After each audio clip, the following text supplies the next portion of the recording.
Okay, welcome back for chapter 36. This is the last chapter, and we're basically done with the semester, so just hold on a little longer. You got one more test and the cumulative final after that, and then you're done. So, bear with us a little longer, and let's get into it. So, this is it's slightly related to ecology because this is the abiotic factors that influence it, but this is mostly just climate is all we're really talking about for this, and it's a short chapter. So climate is the prevailing weather conditions in a particular region, which is dictated by temperature and rainfall, and it's influenced by variations in solar radiation due to the tilt of the Earth and the topography and proximity to bodies of water. One of the major topological features that affects this is mountains. So you can get what's referred to as a rain shadow effect. And basically, as the clouds are forced to go up over the mountains, the air is colder and they have to deposit, or the colder air has a lower capacity to hold on to water vapor. So it has to rain as you cross the mountain. So it all gets dropped over here and very little enters this other side. So you often see deserts on the other sides of mountains like that. Or at least areas that are much drier than the side of the mountain facing the water. A biome is a major type of terrestrial ecosystem. Depends on latitude, longitude, and rainfall. Characteristic mix of plants and animals. Forms a particular pattern when plotted according to their mean annual temperature and mean annual precipitation. Lacks clear demarcations, and instead it's a gradual change. And bear with me, but the rest of the chapter is basically talking about those individual biomes. It's not the most exciting thing ever, but it is something you'll be responsible for on the test. So, yeah. Terrestrial ecosystems are determined by three things. So differences in climate due to the distribution of solar radiation, how much water is available, and topographical features like we already said.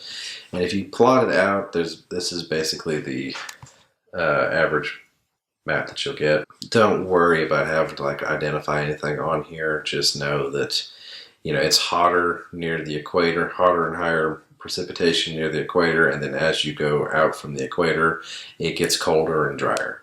Basically, topographical features factor heavily into this. So your tundra, which is up here at the peaks, up near the pole, is basically it's cold as heck, and there's not a lot of precipitation. You have this layer of permafrost, which is typical to it. So it's a layer of soil that's always frozen. And there was some genius that had the idea once to build a road on top of the permafrost. So kind of what he did is he dug down to it and then put asphalt on it. Black asphalt absorbs a lot of heat, so it melted the permafrost there, and basically the road sank into the mud afterwards. It was a disaster. So don't try to build on permafrost. But basically, it prevents water drainage and forms like bogs and pools in the summer, along with lots of mosquitoes. In Alaska in the summer, there are so many mosquitoes that it literally makes moose anemic. So imagine what they do to you if you got caught in a swarm. Vegetation includes things like lichens, shortgrass, dwarf shrubs. Very few animals live there. Next down, as towards the equator, you would find things like carnivorous forests, like in the northern part of America and Eurasia. Cone-bearing trees adapted to cold climates, pines, firs, spruce. Understories limited to things like moss and lichens. Animals are usually near lakes and streams, so things like deer, moose, beavers, muskrats, that sort of thing. You have montane carnivorous forest type of a second type of carnivorous forest biome near the mountaintops, just above the deciduous forest. Things like wolverines and mountain lions live there.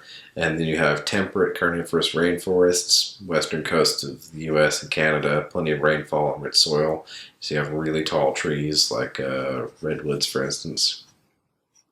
Then we got temperate deciduous forests, um, moderate climate, relatively high precipitation, well-defined seasons, long-growing seasons, plenty of broad-leafed deciduous trees, oaks, maple, polar trees.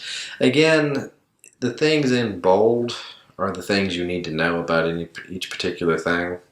So don't get too hung up on trying to memorize each little thing here. Just get a general feel for it and know the stuff in bold. Squirrels, rabbits, chipmunks, shrews, that sort of thing lives there. Tropical forests, these are right on the equator basically.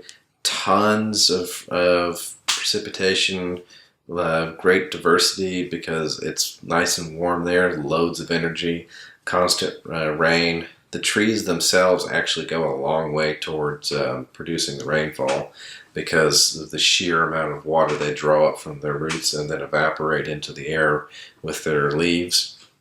So they, a single large tree can put something like 25 gallons of water in the air per day, and the rainforest is just, jam-packed with as many plants as you can possibly get, and they're adapted to steal as much sun as possible, which means big, broad leaves, and they don't do a lot of conserving of water, so just tons of it being vented into the atmosphere.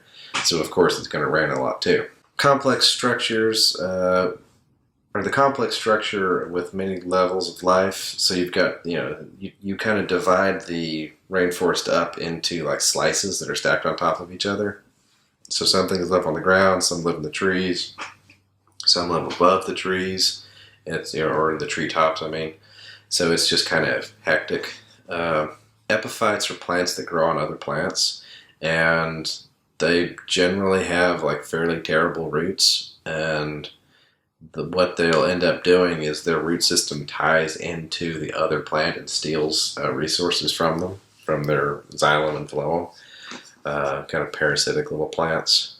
But also in tropical forests, the growing season is all year long. They don't really have a winter. They just kind of have like a rainy season, but it's always rainy, so like a rainier season. Grasslands, so rainfall is greater than 25 centimeters a year, but not enough to support trees.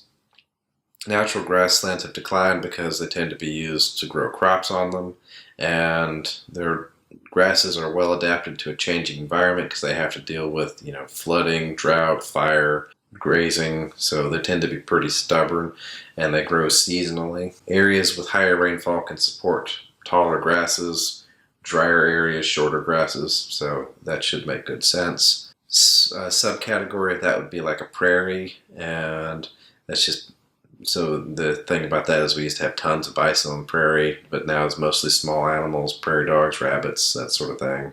And then above ground you have snakes, hawks, badgers, coyotes, that sort of thing.